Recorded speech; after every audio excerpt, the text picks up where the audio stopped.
Ayan, good day po. Welcome to my YouTube channel. Ayan, so meron lang tayong i-unbox guys na solar. Long wattage po siya.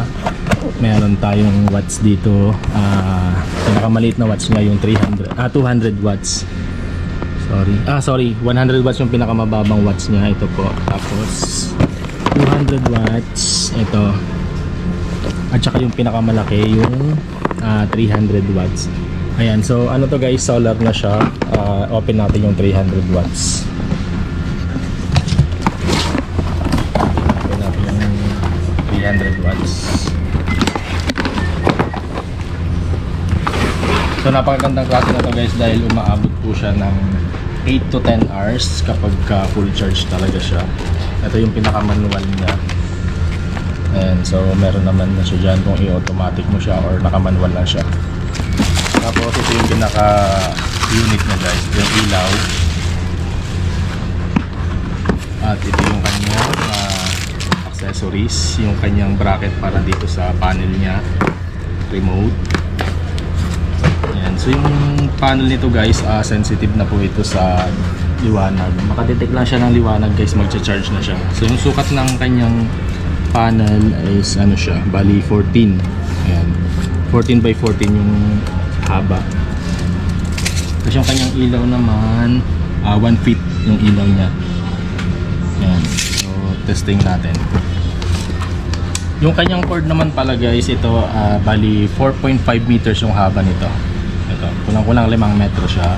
Tapos 18 watts na po siya. Ayan, 18 watts na to. Ayan, so testing natin guys. And kapag ka nakakonect na tong kanyang panel, makikita mo naman siya kapag umilaw na to. Ayan. Ayan, so charging na siya. Sa liwanag lang guys ito.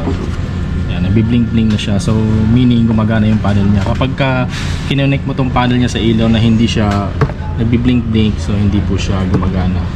Ayan, so ito gumagana po yung panel niya, nagcha-charge na po siya. Tapos check natin yung kanyang remote. Ito yung kanyang remote naman guys. Pwede mo siyang i-automatic. Naka-manual lang siya. Ito on off lang.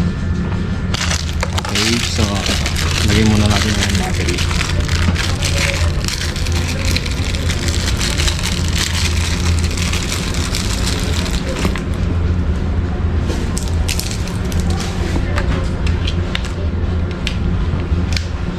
Ayan, so yung battery naman ng remote niya guys, bali AAA lang naman yan. Ayan, AAA lang yan. Ayan, so pwede auto lang natin. Ayan, naka-automatic siya guys, so maliwanag yan, naka-off yung ilaw niya. Pero kapag nadiliman na po yung panel niya, so automatic na po siyang iilaw. So itong ilaw nito guys, bali 8 to 10 hours siya kapag ka full charge po. So ganoon siya katagal. Tapos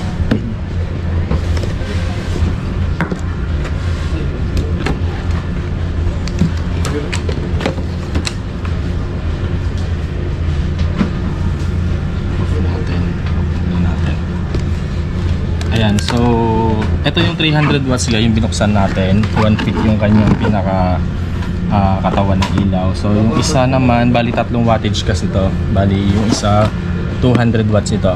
Ito 200 watts. At yung pinakamaliit na watts niya is 100 watts. Ayan, so 100 watts. So ayan guys, mamimili lang kayo kung anong watts yung gusto nyo. Kung medyo mas malaki yung kwarto, pwede na tong 300 watts. Pero kung medyo sakto lang naman, tama lang na may ilaw sa kwarto nyo, pwede kayo mag 200 or 100 watts. Ayan, so indoor lang to guys, hindi siya pwedeng mabasa. Ito, pag indoor lang siya. Pero yung panel, outdoor siya. Ayan, kaya kailangan kasi expose sa araw din to.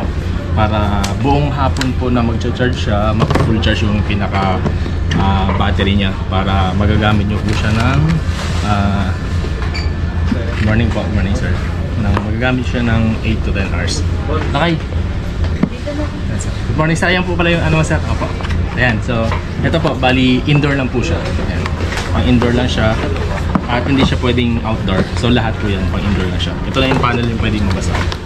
So yun lamang guys, kapag yun pala, kung anong watts po yung gusto nyo, so comment nyo lang dyan sa baba para masagutin natin kung ano yung mga katanungan nyo.